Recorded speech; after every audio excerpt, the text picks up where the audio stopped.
보신다고 할 때 그래서 이제 제가 또 그 전공이잖아요. 그리고 이제 저쪽에 이제 일하고 있는 친구들도 좀 있고 그래서 야 어떤 걸로 봐야지 제일 믿을 수 있냐? 그러면 야 한 그래도 여러 무선이 80 정도 들어간 게 가장 그래도 볼만해 이러더라고요. 그러니까 유선 40에 무선 60. 자 조선일보 보십시오.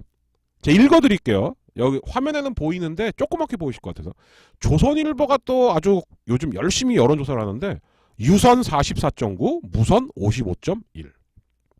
자 MBC는요. 무선 86, 유선이 14. MBC 괜찮네? 근데 MBC는 뭐가 문제냐? 이걸 뭐라고 말씀드려야 되나? MBC 같은 경우에는 다른 걸 조작을 합니다. 그거는 제가 이제 요번 주 안에 한번 설문조사에서 장난칠 수 있는 방법은 아주 여러 가지가 있죠. 대표적으로 지난번에 한번 말씀드렸다시피 디 오피니언하고 내일신문이 했던 조사에는 5명의 후보 중에 제일 싫은 후보 1명을 빼세요. 이런 식으로 조작을 할 수도 있고요. 이건 조작이죠, 거의. 그죠? 네. 자, 그리고 한겨레도 또 여론조사를 했는데 한겨레가 이것 때문에 지금 융단 폭격을 당하고 있죠. 그랬다가 한겨레의 김모 진철 기자가 에휴 사람들 수준이 이따위니 우리가 욕을 먹어도 할 말은 없다 했다가 그것 때문에 또 까이고 있습니다. 예. 가짜뉴스 보면서 열광하는 사람들의 수준이 그게 제가 봤을 때는 지금 더민주 지지자들한테 비아냥냈던 거죠. 예. 그것 때문에 또 오늘 또 아주 가루가 되게 까이면서 이제 있던데 대체 한겨레가 왜 그러는지 전 진짜 알다가도 모르겠어요. 정말 알 것도 같은데 제가 좀 의문이 안 가시는 부분이 몇 가지가 있어갖고 아직 뉴스 아이템으로는 다루고 있지 못한데요. 그 의문이 좀 풀리면 대체 한겨레 왜 그러나 예, 요거 한번 또 왜냐면 어차피 정치 파트가 저희가 언론도 다루거든요. 그래서 그것도 한번 다뤄드리는 걸로 하겠습니다. 그러니까 한 5가지 정도의 측면이 있는데 3가지 정도는 알겠는데 2가지는 제가 아직 좀 해결이 안 돼갖고 그것 때문에 좀 말씀을 못 드리는 거거든요. 예, 그거는 좀 양해해 주시기 바라고요. 자, 그 다음에요. 그래서 여러분들 아무튼 다시 한번 말씀드리는데 우선 여론조사를 보실 때 제일 먼저 보실 게 유선 무선 비율이 몇 프로냐. 이것부터 제일 먼저 보시면 되고요. 그런데도 좀 그러네? 라고 했을 경우에는 분명히 다른 이제 좀 야료가 있는 건데 우선은 뭐 그런 게 있다라고 하면은 제가 세이월드에서 말씀을 드릴 테니까 우선은 여론조사 할 때 무선하고 유선 비율이 최소한 8대2가 되냐 안 되냐 예, 그거는 좀 보셨으면 하고 그리고 여론조사라는 건 다시 한번 말씀드립니다만 추이를 보셔야 되는 거예요. 추이. 그러니까 안철수가 어떤 대선판이어도 즉 2등한다는 추이는 나온 겁니다.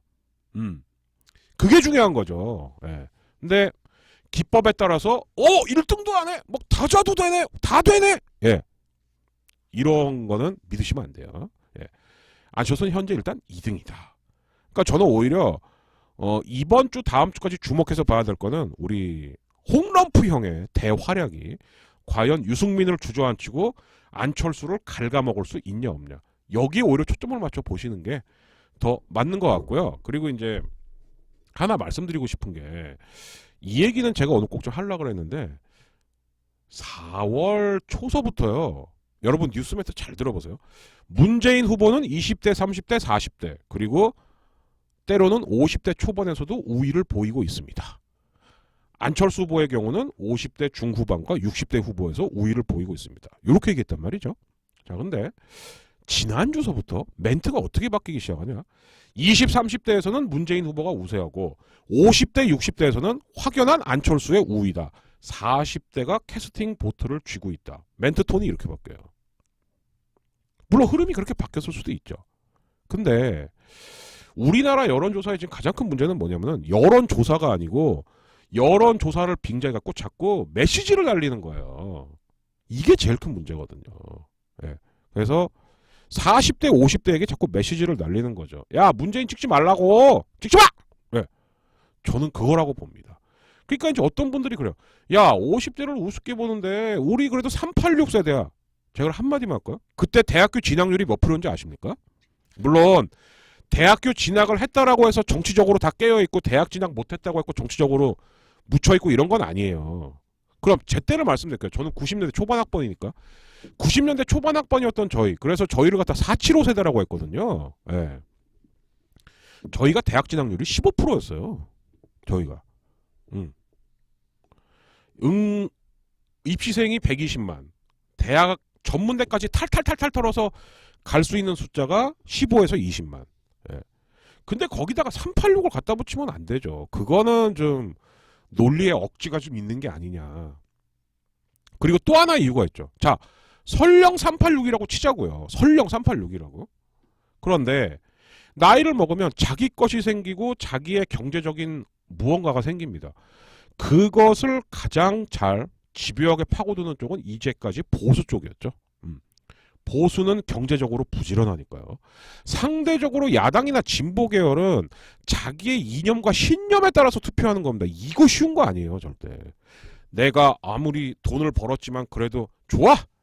나도 어떤 후보가 되면 세금 50% 낼 거야. 야당 후보를 지지하지. 그런 사람 과연 몇이나 될까요? 생각보다 그렇게 안 많습니다. 예. 뭐 강남 좌파가 출연했다. 와, 이건 새로운 거다. 라고는 합니다만, 예. 이런 부분들도 한번 보셔야 되지 않냐. 그러니까 지금 제가 봤을 때는 야, 일단 50대까지는 싹 다 반문재인으로 돌아서고 40대 니들도 뭘 망설여! 뭐 이러고 있는 그런 메시지를 계속 주고 있는 게 아니냐라고 이제 보는데, 근데 아무튼 이변이 일어나기 시작한 건 지난 4.13 총선 때부터죠. 예. 그래서 과연 여론조사 방식을 뜯어고친 리얼미터 쪽 내지는 윈즈코리아 쪽이 또 이번 대선도 적중을 할 거냐, 아니면 여전히 정신 못 차리고 4.13 때의 여론조사 방식을 고수하고 있는 KBS나 조선일보 등의 한겨레 등의 여론조사 방식이 맞을 거냐. 예. 요거를 보신 다음에 대선 끝난 다음에 또 여론조사 헛발질한 데는 예, 작사를 내야죠. 예. 작사를 낸다는 게 뭐 다른 게 아니고요. 뭐 직접 만났고 야, 너 어디 기자지, 죽여버려, 이게 아니고 신문 안 사고 방송 안 보면 됩니다. 예. 그건 되는 거죠, 뭐. 그죠? 예. 그래서 여론조사는 다시 말씀드릴게요. 추이만 좀 보셔라. 아니, 안철수가 어떻게 되든 2등 할 거라는 건 이제 하나의 추이예요. 예. 근데 이게 진짜로 KBS나 조선일보나 한겨레가 바라듯이 안철수의 역전승까지 가능한 건지, 아니면 리얼미터처럼 많이는 쫓아왔지만 아직은 멀었다 인지, 요거를 보시라는 거죠. 네. 이렇게 해서 오늘은 박진행의 대선 분석 5탄, 예, 한번 이렇게 꾸며봐 드렸습니다. 예. 다시 한번 요약하자면 리얼미터는 안철수 2등은 맞는데 아직까지는 위협적이지 못해, 요거고요. 그리고 KBS, 조선일보, 한겨레는 제가 볼 땐 거의 빤스 벗고 뛰는 게 아니냐, 앞설 수도 있어 막 하면서, 예. 그리고 50대, 40대 넘어오란 말이야! 라고 하는 메시지를 자꾸 주고 있다. 예. 그리고, 이 얘기 빼먹었네요. 민주당의 박영선이 선대위원장 안 하면은 잡음입니까? 전 진짜 마음에 안 들거든요. 근데 문재인도 제가 볼 때 귀찮으니까, 조금, 저라면 귀찮으니까, 예, 송구합니다, 죄송합니다, 이러고 넘어간 것 같아요. 예. 지금 이 시점에서 또 이제 구로박 아줌마, 뭐 변재일을 뭐 이런 사람들 또 똥탕 튀기기 시작하면 진짜 골 아프거든요. 그래서 이번에는 예, 죄송합니다, 예, 이런 것 같고, 저는 오히려 더 지금 주목해서 보는 게 지난 토요일인가 일요일날 마포에 호프집 미팅이 있었어요. 거기서는 뭐 안지사, 이 시장, 뭐 최성 시장, 예, 화기애애하게 잘 끝난 것 같더라고요. 예, 그거는 여러분들 SNS 보시면은 어디가 제일 노컷뉴스, 거기가 요약본이 2분 3분짜리가 잘 요약돼 있다고 하니까 그거 한번 보시면은 지난주에 민주당 같은 경우는 문재인, 안희정, 이재명, 최성, 일단 그게 뭐 연출일 수도 있고 화면일 수도 있습니다만 화기애애하게 잘 풀었구나, 이렇게 보시면 될 것 같아요. 예, 그거는 SNS 가시면 자료 많으니까 노컷뉴스, 호프집 미팅, 뭐 소백 미팅 이렇게 찾아서 보시면 될 것 같습니다. 박진행의 대선 분석 5탄 여기서 마치겠습니다. 구로박 아줌마가 선대위원장이 안 된 게 저는 참 좋다고 생각합니다. 예. 선대위원장 돼도 골 때립니다. 예. 자기 말대로 백의종군 한다고 했으니까 하겠죠 뭐. 예. 마칠게요. 이제 경제면으로 가겠습니다.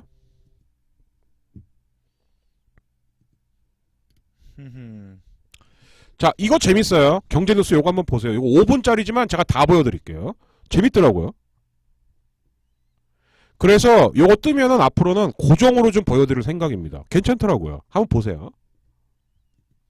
임박한 대통령 선거로 전직 대통령 수사로 또 물 위로 올라온 세월호로 온통 세상의 시선이 쏠린 한 주였습니다. 그 사이 어떤 주목할 만한 기업 뉴스들이 있었을까요? 기업 기상도로 확인해 보시죠. 김정수 기자입니다. 한 주 기업 뉴스 리뷰 주간 기업 기상도입니다. 탄핵 끝나니 세상은 더 바빠졌습니다. 선거는 꼭 한 달 남았고 전 대통령 수사와 재판도 갈 길이 바쁩니다. 또 일주일 뒤면 세월호 3주기입니다. 그래도 눈을 돌려 세상을 움직이는 기업들에서 벌어진 일도 살펴보시죠. 먼저 맑은 기업입니다. 첫 인터넷 전문은행 K뱅크입니다. 신장 개업하자마자 문전성시입니다. 지점이 없습니다. 인터넷과 스마트폰 속에 있습니다. 문 열고 K뱅크가 생각보다는 24시간 영업. 대박이 난 것 같더라고요. 그래서 더 싸게 빌리고 돈 맡기면 이자를 좀 더 쳐줍니다. 인터넷 전문은행 장점이죠. 누가 갈까 싶더니 시작 사흘 만에 계좌 튼 사람이 10만 명이 넘었습니다. 그러자 기존은행의 이자 2% 예금 되살아나고 저축은행 대출금리는 낮아질 조짐입니다. 연합뉴스 TV에도 연락처 가르쳐달란 전화가 옵니다. 은행장님들, 처음부터 그랬으면 참 좋지 않았을까요? 다음은 한국전력입니다. 영국 산업장관이 한국 찾아와 영국 원자력 발전 사업 좀 나서달란 러브콜을 보냈습니다. 영국이 무어사이드 프로젝트란 차세대 원자로 건설을 추진 중입니다. 그런데 이 사업 추진 컨소시엄 지분 60%를 파산 직전인 일본 도시바가 갖고 있습니다. 사업이 날아갈 형편이 되자 다급해진 영국이 한전에 맡아달라고 한 겁니다. 뛰어들면 돕겠다는 말도 덧붙였습니다. 한전도 이미 이 사업에 관심을 표명했는데요. 조한익 사장님, 잘 따져보시고 큰 성과 있기를 기대합니다. 이제 흐림 기업으로 넘어갑니다. 대륙발 한파에 얼어붙은 현대 기아차, 그리고 롯데마트입니다. 원산지 표시의 부산이 왜 B가 아닌 P로 시작하냐며 통관 거부를 한다는 중국의 막무가내식 TGV 이곳 저곳 퍼지더니 결국 현대기아차 3월 중국 판매량이 작년 3월보다 52%가 줄었습니다. 부산을 왜 롯데마트 P로 안 하고 B로 99개 중 했니? 75개 그래서 내려진 통관이 안 영업정지는 이달 하순까지 연장될 것 같습니다. 신동빈 회장이 중국 대사도 만나봤지만 소용이 없더랍니다. 이런 식의 국수주의는 자충수가 된다는 비판이 세계 도처에서 나옵니다.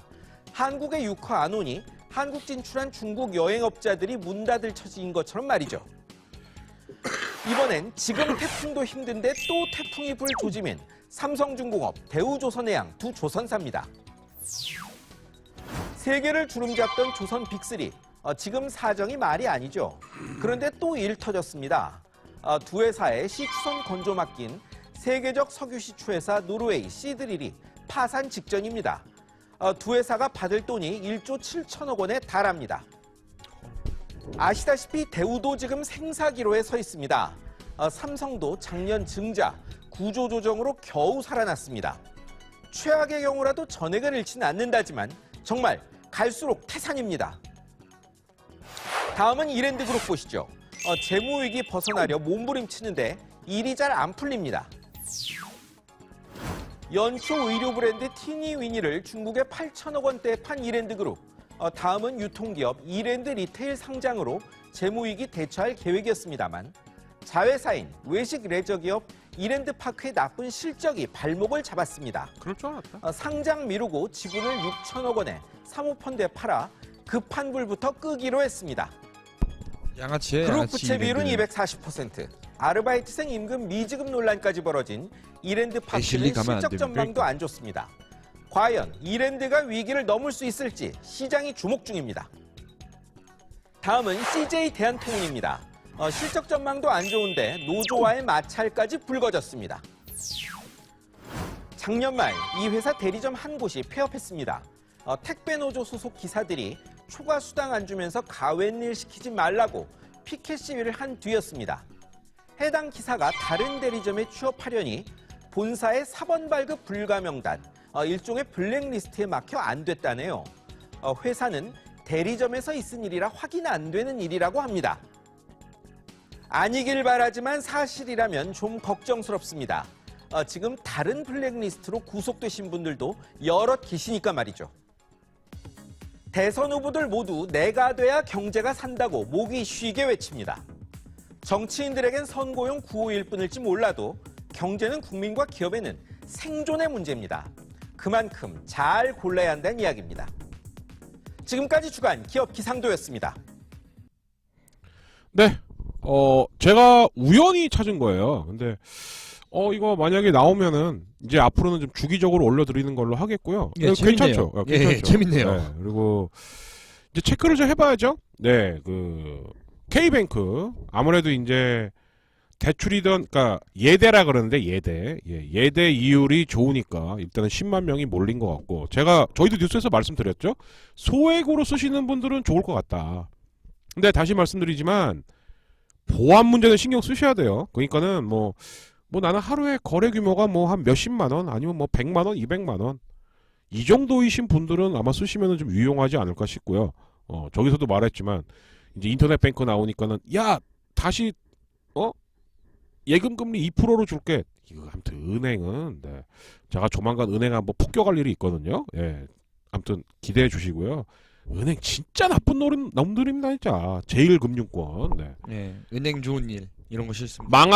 망하면 더 벌고 흥해도 벌고 그런 놈들이 있습니까, 그죠? 예. 아무튼 그렇고요. 그 영국은 좀 잘못 찾아간 것 같은데 원자력 발전을 의뢰하려면 한국 수력 원자력으로 가야죠. 예. 그러게요. 왜 한전을 갔는지 잘 좀 이해가 안 가는데, 근데 참 저도 영국도 좀 어이가 없는 게 탈핵을 해도 시원치 않을 판에 왜 원전 아니거든요. 저거는 그러니까 가동될 때야 연료봉만 갈면 돼 좋아하지만 원자력 발전소는 말이죠. 그러니까 이거 사실 핵 발전소죠. 원자력 발전소란 말도 이제 만들어낸 말이죠. 핵이라는 이미지를 이제 안 갖게끔 이제 좀 희석시키려고 만든 말이 원자력 발전이란 말인데 유지비는 덜 들지 몰라요. 하지만 건설비 많이 들죠. 해체비는 더 많이 듭니다. 그거를 어떻게 해결하려고 할지 네. 영국도 왜 그런지 잘 모르겠네요. 네. 아무튼 뭐 그리고 대우해양은 아까도 말씀드렸다시피 정말 산 넘어 산이고 가뜩이나 망해가는데 1조 7천억까지 떼먹히게 생겼으니 이 참 한때 우리나라를 견인했던 조선인데 왜 이렇게 되는지 모르겠습니다. 뭐 그리고 지금 여러분들 공통적으로 보시면 아시겠지만 망해 가거나 실적 안 좋거나 망한 회사들의 특징, 노동자 알기를 그지같이 알거나 고객 알기를 그지같이 알면 그거는 100% 망하게 돼 있습니다. 꼭 망하시기 바랍니다. 예. 거기 노동자들은 너 빨리 회사 옮겨야 돼요. 그거 안 돼. 거의 거기는 안 돼. 아니, 저도 좋은 얘기 들은 게 1도 없어요. 진짜 단 1도 없습니다. 이상해 그 회사는. 네. 예, 제가 네. 방금 잠깐 조금 약간 막간의 소식 하나 전해드리자면 네. K뱅크를 사이트를 들어가 봤어요. 네. 예금 서비스 중에 네네. 그 뮤직K 정기예금이라고 요상한 연금이 있습니다. 뮤직K? 예, 그게 뭐예요? 300만 원 예치하면 그 고를 수가 있어요. 이자 받을래 아니면은 그 지니뮤직 이용권 받을래. 이자 받아야죠. 뭔 개소리입니까? 예. 이자 받아야죠. 예. 아우 이자. 몇천 원짜리인데 그거. 정말 진임이 별의별 게 다 있네요 정말. 자, 그리고 이 뉴스도 보시면 한편으론 씁쓸하고 한편으론 빵 터지실 겁니다. 자, 한번 보시죠. 제가 볼 때는 이분은 타짜예요. 네. 경기도의 한 고깃집에서 사장 몰래 돈을 빼돌려온 총지배인에게 실형이 선고됐습니다. 일명 카드깡 방법을 변형해서 사용했는데 4년 동안 1억 원 넘게 횡령했습니다. 오예진 기자입니다. 경기도의 한 대형 한우 식당입니다. 맛집으로 소문나 매출액은 늘었지만 이상하게도 최근 몇 년간 순이익은 별로 남는 게 없었습니다.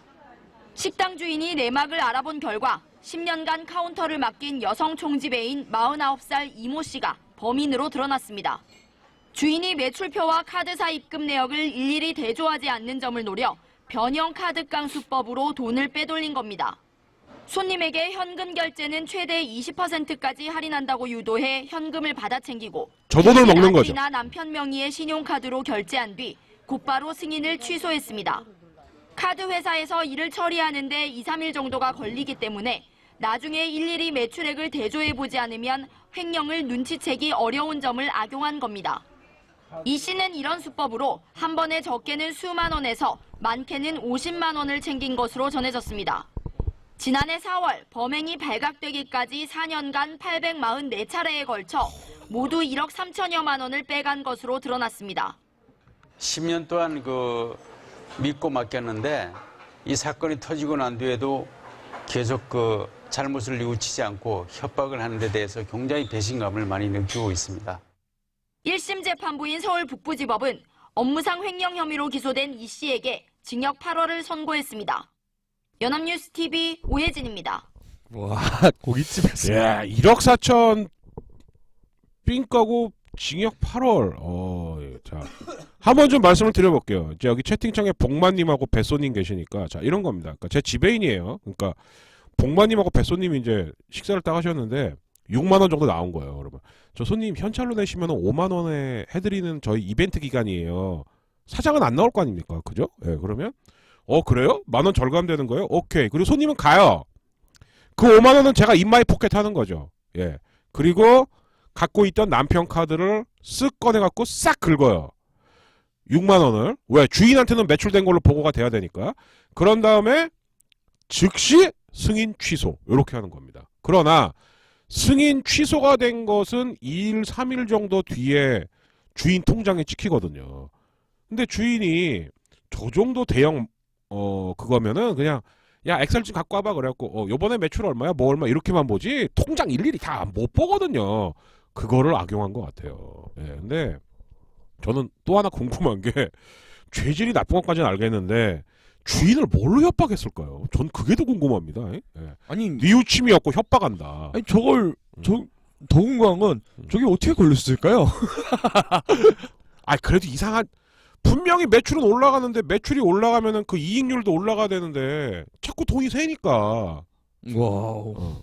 그러니까 그때부터 이제 통장을 저거는 쉽게 말해서 통장 한 번만 싹 긁어보면 아는 거예요. 자 아까 보셨죠? 저 다시 보여드릴게요. 예. 경기도의 한 결제한 뒤 곧바로 여기 다 나중에 일일이 빼는 이런 수법으로 네. 한 예, 번에 이것만 보면 아는 수만 거예요. 원에서 저 빨간 게 다 많게는 매출 50만 취소거든요. 원을 챙긴 것으로 전해졌습니다. 이런 집은 없죠. 그죠? 예. 이게 다 빨간 게 이게 매출 취소인 거예요. 다. 예, 그리고 이러면 고깃집이잖아요. 이건 의심이 가죠. 이제서부터. 네. 이건 아닌데? 라고 보면 저건 이제 다 인마이 포켓한 거죠. 예. 아무튼 두 가지가 의문입니다. 도대체 주인을 뭘로 협박했을까?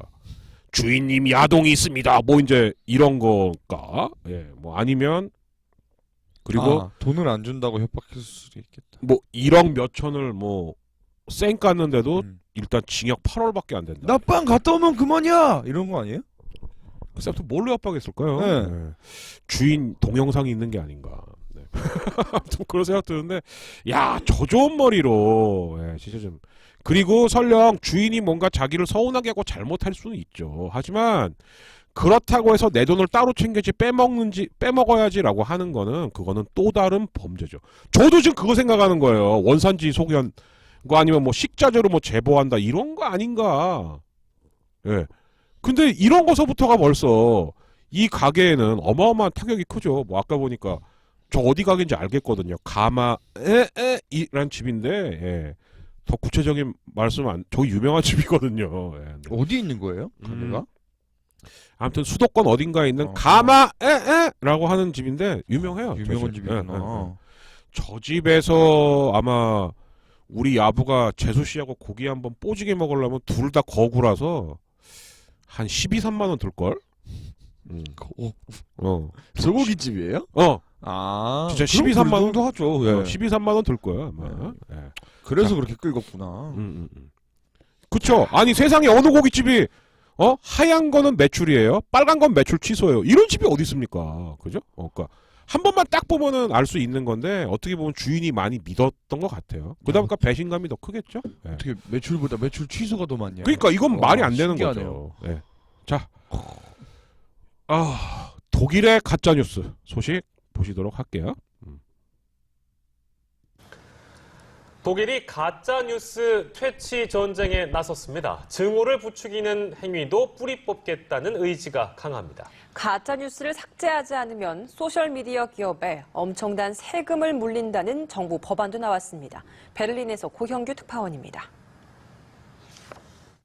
독일 내각이 소셜미디어상에서 증오글이나 가짜뉴스를 차단하기 위한 강력한 입법 조처에 나섰습니다.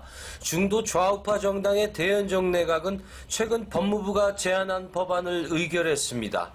법안은 가짜뉴스와 증오 콘텐츠를 24시간 안에 삭제하지 않으면 해당 소셜미디어 회사에 최고 5천만 유로, 즉 우리 돈으로 약 600억 원의 벌금을 물릴 수 있도록 했습니다.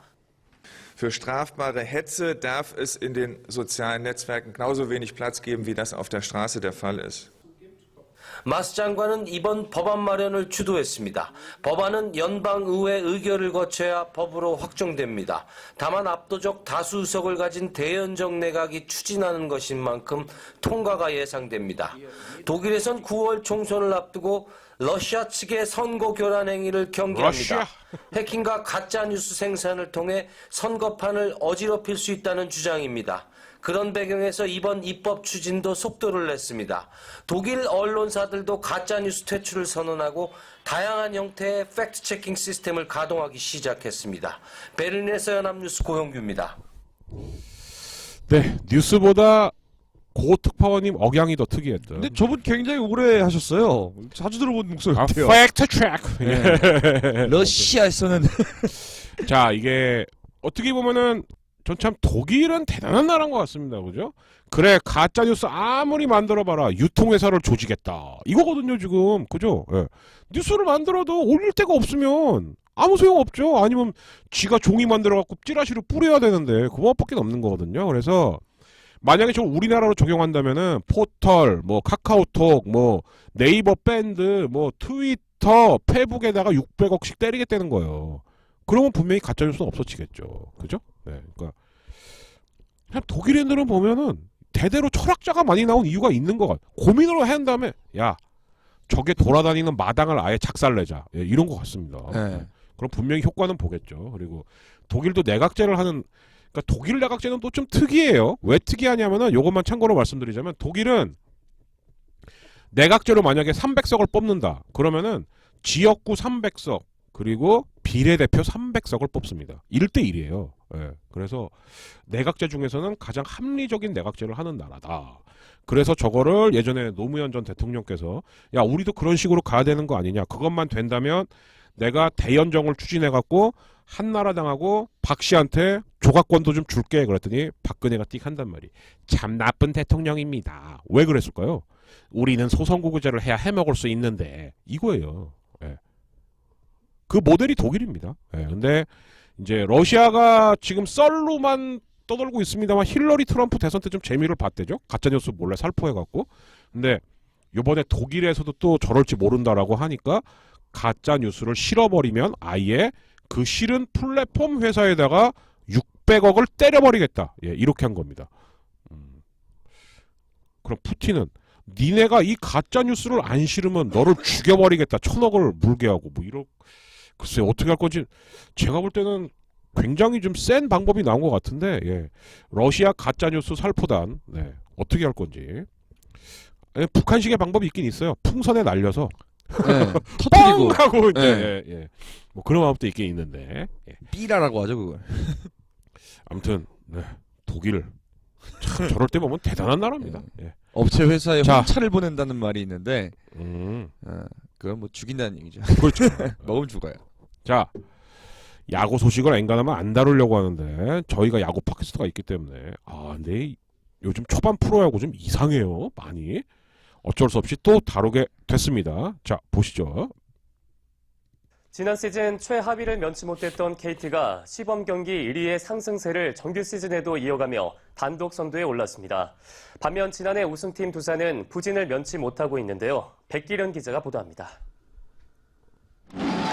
2대0으로 앞서가던 2회 2사 1, 2루. 2대0의 안타에 홈으로 파고들던 하준호가 비디오 판독 끝에 아웃 판정을 받자 김진욱 감독이 항의합니다. 비디오 판독에 대해서는 항의가 불가하다는 규정으로 김진욱 감독은 퇴장당했습니다. 사령탑이 벤치에서 사라졌지만 KT의 상승세는 사그라들지 않았습니다. 특히 선발 투수 피어밴드의 호투는 눈부셨습니다. 피어밴드는 7회 초 선두타자 박혜민에게 안타를 맞을 때까지 퍼펙트 투구를 이어나가며 삼성 타선을 봉쇄했습니다.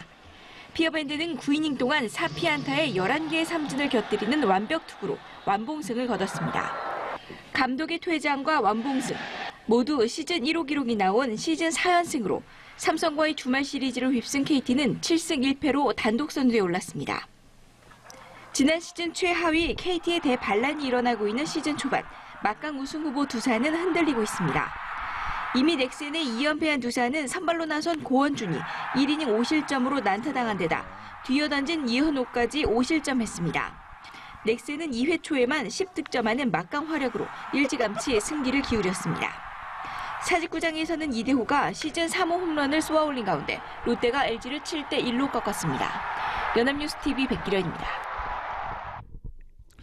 네, 일단 야구 소식 여기까지 다뤄드렸는데 뭐 제일 큰 이변은 어쨌든 뭐 초반에 뭐 우연이다라고 하기에는 7승 1패면 그래도 KT가 분명히 뭔가 좀 달라진 것 같긴 한데 근데 이제 KT가 돌아오는 일정이 제가 이제 하도 신기하고 봤어요. 근데 빠따가 살아난 넥센하고 화수목 3연전을 하고요. 그리고 주말에는 LG하고 또 3연전을 합니다. 잠실에서. 그래서 저는 여기서도 만약에 KT가 최소한 4승 2패를 한다면 이거는 우연이 아니다. 이렇게 좀 봐야 될 것 같습니다.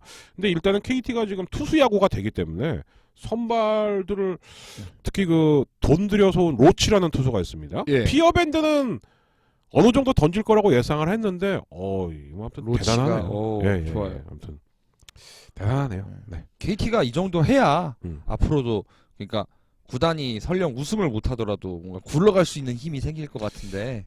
그래서 아무튼 이제, 여러분, 이번 주 저희 세이월드 진행되는 동안 KT가 또 어떤 성적을 거두는지 그리고 두산이 지금 의외로 갑자기 저번 주말에 투수력이 다 와르르 무너졌거든요.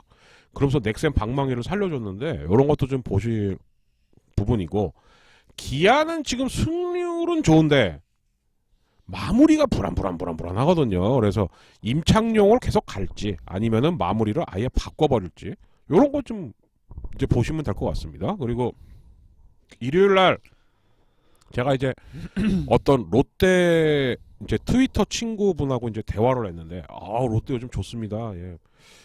무서워요. 방망이도 불타오르고 그랬더니 롯데 팬이 이렇게 말씀해요. 저희는 방망이도 불타오르고 불펜도 불타오르고 있습니다. 막 이러더라고요. 그래서 롯데 같은 경우는 또 불펜이 어떻게 될 것인가.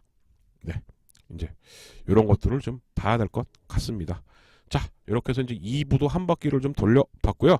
잠시 전하시는 말씀 듣고 박진행의 전공 분야인 오늘의 역사 그리고 경제 날씨 이렇게 전해드리도록 하겠습니다.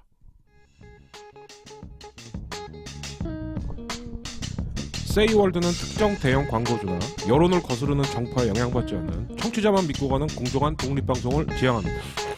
세이월드는 청취자 여러분의 소액 정기 후원을 근간으로 하여 수신료의 가치를 실현해보고 싶습니다. 작지만 많은 참여 부탁드립니다.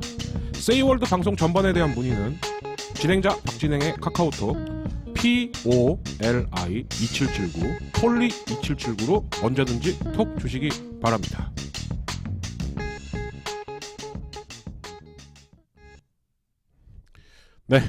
늘 말씀드립니다만 아직 제작비가 없기 때문에 앵간한 목소리는 다 저희 치아라 멤버 목소리로 땜빠하고 있다는 점 양해해 주시기 바랍니다. 그래도요 저희도 이제 방송하면서 느끼는 건데 한 지난주 시험 방송서부터 그래도 이제 조금씩 봐주시는 분들이 생기시는 것 같더라고요. 근데 이제 뭐 다시 한번 말씀드리면 이제 매일 방송하니까 그죠? 주중 1시부터 3시는 아무튼 저희가 사수하겠습니다. 이렇게 말해야 되나? 뉴스룸을 이길 자 누굽니까? 뭐 이거 한번 해야 되는 겁니까? 뭐 아무튼 이빨을 막 배를 막 들이갈아야지 막 지지율이 뜨던데 락스타처럼 해주셔야 됩니다. 많이 사랑해 주시기 바랍니다. 자 누굽니까? 뭐 한번 그러면 뜨더라고요. 자 4월 10일 오늘의 역사입니다. 어디 봅시다. 자, 현대신문의 정형을 확립한 미국의 신문왕 퓰리처가 오늘 출생했다. 근데 여러분들은 퓰리처 하면 신문왕보다는 퓰리처상, 그죠? 사진을 얼마나 인상 깊게 잘 찍었냐. 요걸로 더 유명하게 알고 계시죠? 근데 사실 퓰리처는 미국을 쥐고 흔들었던, 정말 신문왕이었습니다. 신문왕. 그리고 이제 또 한 명의 신문왕이 있습니다. 허스트라고. 근데 이 허스트라는 양반은 이 옐로우 저널리즘의 창시자죠. 그러니까 예를 들자면 이런 거죠. 영화배우 뱃소 마약 점점점. 제목이 이렇게 나와요, 진짜. 영화배우 뱃소, 영화배우 쿠나 마약 점점점. 오! 신문을 사게 합니다. 이면에 계속 이면 딱 넘겨보면은 마약 홍보대사 임명, 마약 방지 홍보대사 임명 이렇게. 예. 그러니까 피싱이죠, 피싱. 예, 피싱 기법의 1인자예요. 예. 그러신 분도 있다. 예, 라는 거 알아주시기 바라고. 예. 1900년 서울 종로에 최초의 민간 전등이 가설됐다. 이게 제가 알기로는 아마 미국하고 합작해서 만든 한성 전기회사라는 데에서, 그러니까 민간 전등, 쉽게 말하면 가로등이죠, 가로등. 그죠? 예. 이게 이제 가설된 게 1900년이다. 이렇게 된 거고요. 이중섭 화백이 출생한 것도 1916년 오늘이네요. 네. 그리고 1949년 유엔 안보리는 한국의 유엔 가입안을 부결시켰습니다. 왜냐? 상임 이사국에 소련이 있었거든요. 그러니까 북한도 부결이 됐겠죠? 예, 서로 부결시킨 거야. 그러다가 이제 1991년에 남북 합의서가 발표가 되고, 남북 합의서에서 야, 우리 유엔에 동시 가입하자. 콜? 이렇게 된 거죠. 그래서 남북한이 유엔에 가입하게 된 것은 이로부터 42년 뒤의 일입니다. 예. 알아두셨으면 됐고요. 자, 장훈. 예. 일본 프로야구의 전설이죠. 예. 그리고 사실 장훈 선수가 더 위대했던 건 손가락이 없었죠. 예. 그럼에도 불구하고 자, 한번 볼게요. 제가 얕바라서 좋아한 이분은 정말 대단한 분입니다. 그죠? 자, 프로야구 도웨이에 입단한 6번 타자 장훈이 타석에 섰다. 고교 졸업과 동시에 바로 프로 1군에 진출한 것이다. 그의 첫 데뷔 상대는 한큐 브레이브즈였고, 예. 자, 고교 시절 왕정치와 고교 야구계를 양분했다는 평가를 받을 만큼 뛰어난 활약을 보였다. 상대 투수가 던진 공은 3개뿐, 첫 데뷔 타석은 3구 3진이었다. 그리고 수비에서도 외야 플라이를 머리 위로 넘기는 결정적 실수까지 범했다. 우리가 이제 흔히 이걸 봉산탈춤 쳤다. 만세 예, 불렀다. 그렇죠. 이렇게 봉산탈춤이라고 많이 하죠. 자, 그러나 쭈루루룩 내려가서, 네. 자, 이날 그 다음 날이죠. 그 다음 날 첫날은 아주 죽을 썼고요. 다음 날 좌중간 2루타를 쳤다. 데뷔 첫 안타였고 일본 프로야구 최다 안타 기록인 3085안타의 시작이었다. 예, 이게 대단한 거죠. 이게 물론 이치로가 이 기록을 깰 수는 있었어요. 근데 이치로는 요러고 난 다음에 미국을 가죠. 예, 미국 갔죠. 그래서 아직까지 일본에서는 장훈의 3085안타. 예, 그리고 다음 타석은 우측 담장을 넘기는 홈런. 그래서 504개 홈런의 첫 출발점이었다. 자, 신인상 당연히 수상했고요. 1982년 41세로 은퇴할 때까지 수위타자만 7번. 그래서 3085개의 안타하고 수위타자 7번은 아직도 일본 프로야구의 기록입니다. 예, 그래서 2000년에는 일본이 발표한 20세기 야구선수 베스트 9에도 이름을 올린, 자, 일본이 조선인에 대한 차별 얼마나 심한지 그건 다 아실 겁니다. 그럼에도 부정할 수 없었던 야구계의 큰 별이었죠. 장훈 선수가 바로 오늘 첫 경기에 출전을 했다고 합니다. 자, 비틀즈가 해체했습니다. 1970년 오늘이네요. 네. 그리고 미국 탁구 선수단이 중국에 방문해서 핑퐁 외교를 시작했습니다. 이거 여러분들은 그 포레스트 검프에서 아마 예. 많이 보셨을 거예요. 예, 이제 거기에 톰 행크스. 톰 행크스죠. 톰 크루즈가 아니고. 예, 딴 사람이. 톰 행크스가 합성해갖고 이제 들어간 거죠. 예. 그래서 이제 중국이랑 미국이 수교를 체결을 하긴 해야겠는데 너무 대놓고 하면은 소련이 지랄할 것 같으니까 야, 처음에 뭘로 하지? 그래서 탁구 선수로 서로 교환한 거죠. 예. 그리고 중국은 이 탁구가 국기일 수밖에 없는 이유가 마오쩌둥이 대장정 때 도망을 다니면서 계속 토굴에만 숨었던 거예요. 그런데 뭐라 그랬냐? 린민들과 그리고 당원들은 토굴에서 할 수 있는 운동을 하라. 안 그러면은 이게 체력이 딸리니까요. 그래서 거기다가 테이블을 뚝딱뚝딱 만들어갖고 예, 동굴에서 미친듯이 쳤던 게 탁구라고요. 예. 그러면서 체력 관리를 한 거예요. 그러면서 대장정을 한 겁니다. 예. 진짜예요 이건. 네. 그래서 중국에서는 탁구가 국기일 수밖에 없죠. 네. 자, 그렇고 자, 1978년 오늘 외환은행이 국내에서 첫 신용카드를 발급했다고 합니다. 자, 그리고 1997년 공덕동에서는 지하철 공사장에서 가스 폭발 사고가 있었습니다. 예, 저 이 사건 기억나요. 이때 난리였었는데, 어머, 그 밑에 이것도 있네. 야구인 김동엽 씨가 사망했다. 이게 또 오늘이네요. 예, 저는 이것도 왜 기억을 하냐면, 이 김동엽 씨가 빨간 장갑의 마법사라 그래갖고 굉장히 유명하신 분이었습니다. 그리고 이제 야구인 은퇴하고 난 다음엔 또 이제 방송인으로도 꽤 유명하셨었는데, 몇 번 사기당하시고 뭐하고 하면서 이분이 97년에 돌아가셨을 때 고독사였어요. 죽은 걸 아는 사람이 없었습니다. 그래갖고 아니 여기 있는 양반은 왜 안 나와? 그래갖고 봤더니 돌아가셨대요. 예, 그러니까 1세대를 풍미했던 야구 감독으로서는 너무 쓸쓸한 죽음이었죠. 예, 그래서 이제 저는 이게 좀 기억이 나고요. 자, 98년 북아일랜드 평화합성이 타결됐습니다.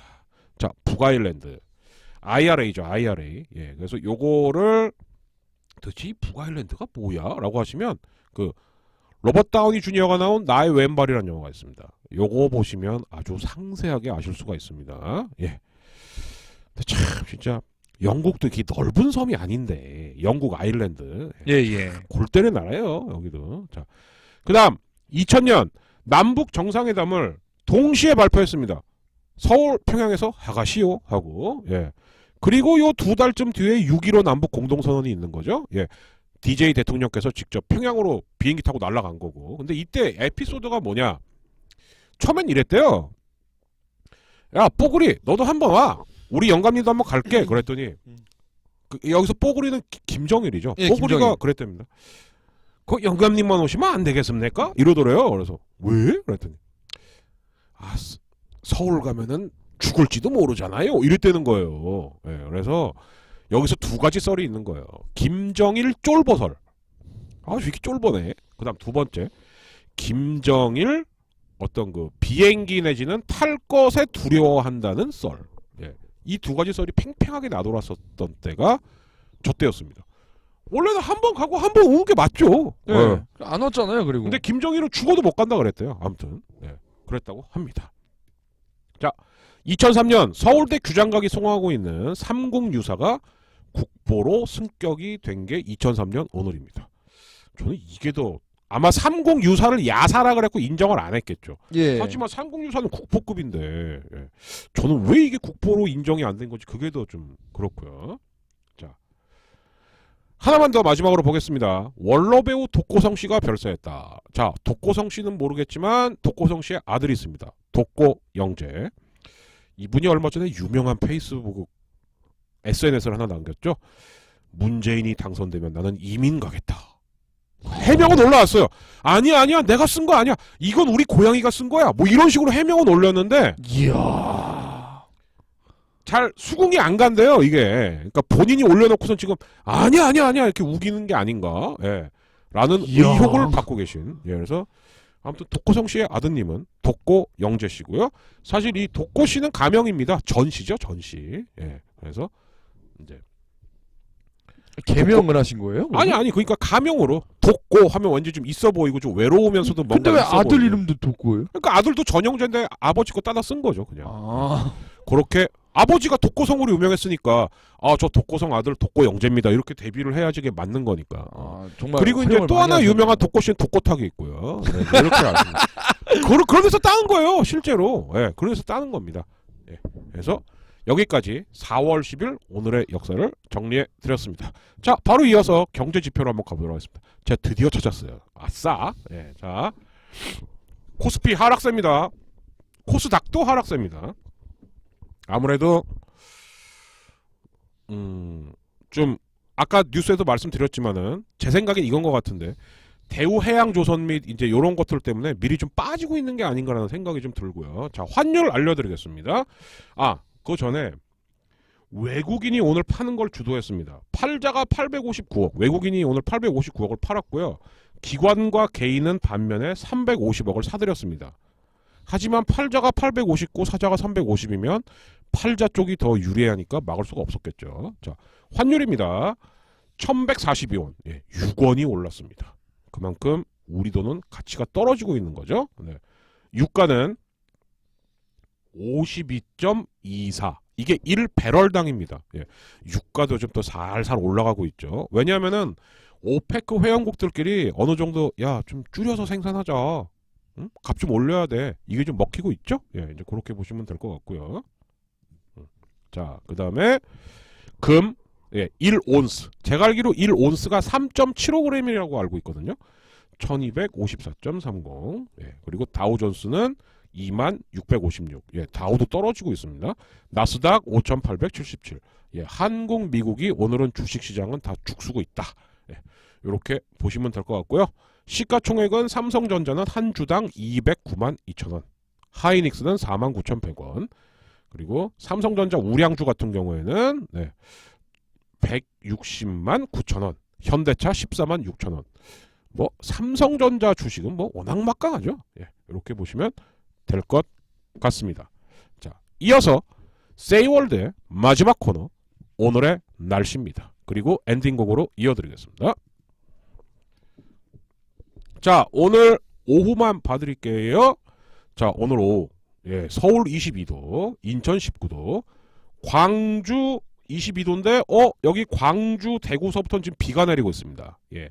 대구, 광주, 목포, 제주, 여수, 부산, 울산 이쪽 라인은 지금 비가 내리고 있습니다. 예, 그래서 광주 22도, 대구 18도, 울산 15도, 부산 15도, 여수 16도, 제주도 15도. 자, 내일 날씨가 궁금하실 겁니다. 뭐 내일 날씨. 자, 오전에 서울 10도, 인천 9도, 광주 10도, 울산 10도, 부산 11도, 제주도 11도, 대구 9도입니다. 자, 그런데요, 내일은 오전에 지금 충청도하고 전라도, 경상도는 비가 내리네요. 예, 울릉도, 독도까지. 그러니까 지금 서울하고 수도권만 비가 안 내리고 충청, 영남, 호남은 비가 내립니다. 자, 그러다가 낮 기온 다시 말씀드릴게요. 서울 수도권 제외하고 오전에는 다 비가 내립니다. 자, 그랬는데 일시적인 것 같아요. 내일 오후에는 다 날씨가 쨍쨍하게 다시 뜹니다. 울릉도, 독도 빼놓고는 개는 날씨고요. 서울 20도, 인천 15도, 광주 18도, 제주 15도, 부산 16도, 울산 15도, 대구 18도. 예. 내일은 쉽게 말해서 오전에 한때 비가 내리다가 오후에는 개는 날씨다. 예. 왜 그냥 비 오는 걸 바라십니까? 어디 또 응원을 하시길래 우천을 바라시는 것 같은데. 예. 자, 미세먼지 알려드릴게요. 네. 자, 내일 것만 봐드리면 되겠죠? 자, 내일 오전 보통. 네. 자, 내일 오후 보통. 예, 근데 왜 그러냐면 내일 오전 한때 비 올 거니까. 그죠? 예. 특히 남쪽 지방은 미세먼지 걱정은 안 하셔도 될 것 같습니다. 아, 비가 오면은 일이 편해지십니까? 그러시구나. 네. 뭐 나중에 알려주세요. 비 오면 왜 일이 편해지는지. 자, 아무튼 1시 20분서부터 좀 20여 분 늦게 시작을 했는데 뭐 장비가 뻑이 나서 그런 거니까 그거 좀 이해해 주시고요. 내일서부터는 저희 이제 화목도 방송하는 거예요, 여러분들. 예, 그래서 주 5일 확실하게 책임져 드릴 테니까 열심히 많이 오셔서 많이 사랑해 주시고 많이 채팅에도 참여해 주시고 많이 또 후원도 해주시기 바라겠습니다. 자, 엔딩곡으로는 우리 야부가 만든 또 신곡인데요. 얘는 신곡도 잘 만들어요. 자, 산장지기라는 노래랍니다. 산장지기.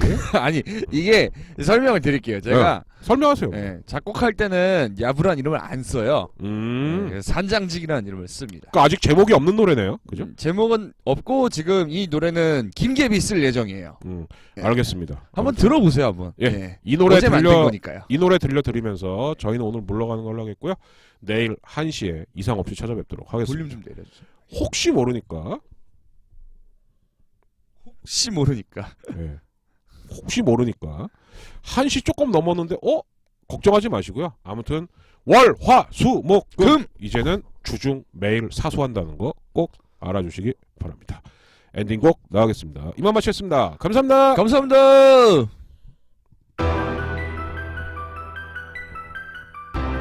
아무튼 미발표 신곡이랍니다. 여기 들으시는 분들만 들을 수 있는 거예요.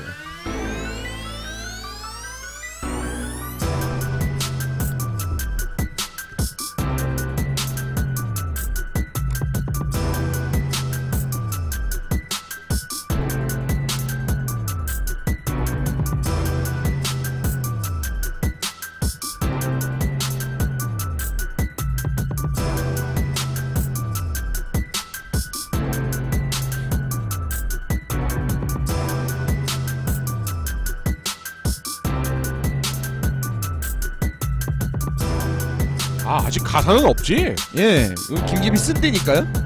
왜 노래가 안 나와? 그랬더니. 예, 알겠습니다. 자, 그러면은 좀만 들으시다가 또 오늘 저녁 잘 보내세요, 여러분들. 내일 뵙죠. 감사합니다. 내일 뵙겠습니다.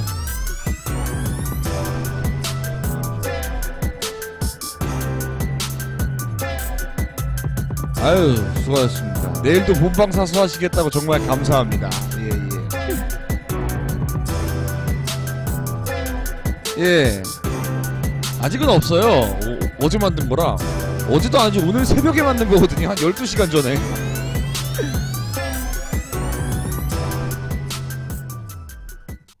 내일 다시 뵙겠습니다. 안녕히 계세요.